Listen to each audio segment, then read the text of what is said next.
And we're back.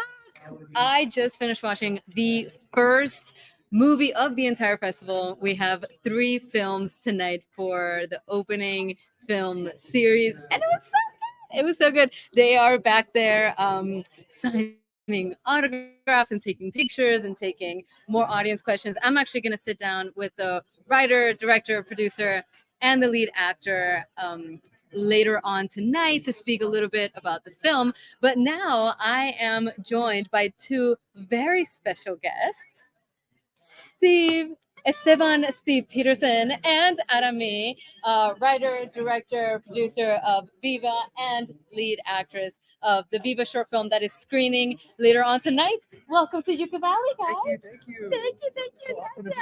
So excited to have you. I'm a little biased because she's my sister and I help produce the film, so I love it, but that's just me. Everybody loves it. So, Steve, tell us a little bit about, well, for anybody that doesn't know, what is Viva? What's the short film? The short film, what am I looking here? This one? Yeah, this one. The short film is about a young Cuban ballerina trying to escape Cuba. She's and she's using her talent to do it.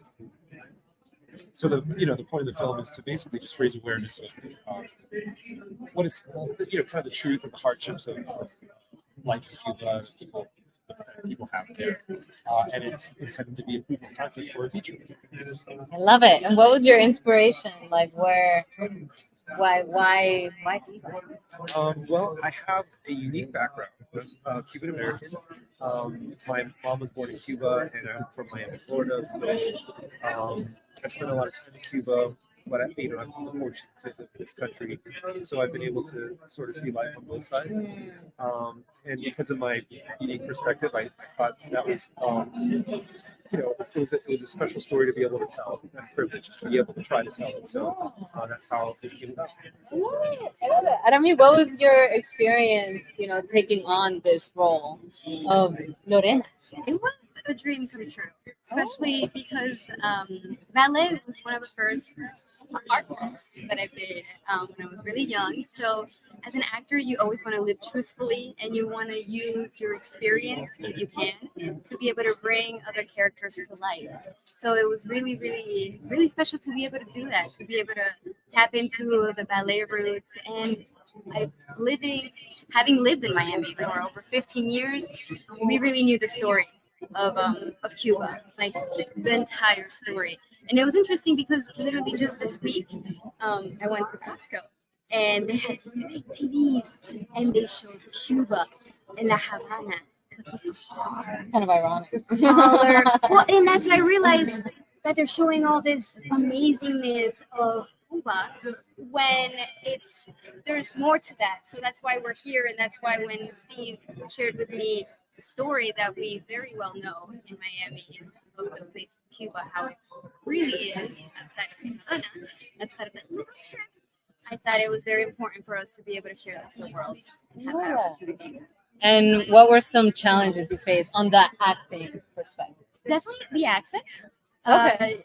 The accent in the ballet. You always want to honor, Right.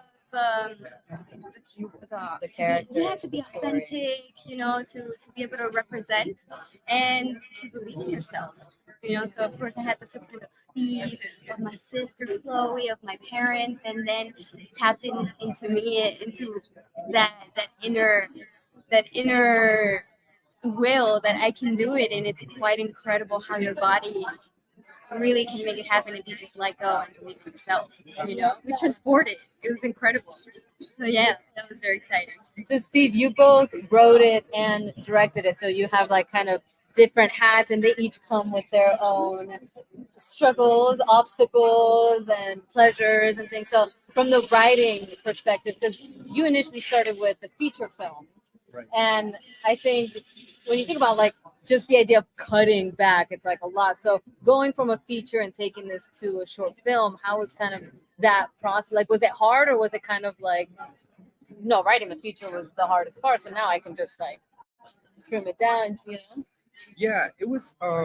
it was a bit challenging. Obviously, the feature, they're two totally different animals. You know, a feature is, it's you have a beginning, middle, and end. You have to, fill out basically almost 2 hours of story, and there's a lot of character development, and there's a lot more conflict and issues, and from a structure standpoint, a short film is super different. You can't just take that and shrink it down. Right. It doesn't work. And the times I've seen movies that try to do that, shorts that try to do that, they just feel like they're trying to do too much with too little time. Right. So a short is really a whole different thing. So I had to think about, okay, I have 15 minutes. That's kind of felt like the sweet spot of short films. What is the bare minimum essence core of Viva that I could, that is works as a 15-minute truncated story, like a tiny little thing? Because the feature has like other main characters and like, all kind of conflict and all kind of stuff going on. But at the core, it's the spirit of this young Cuban young lady trying to find freedom.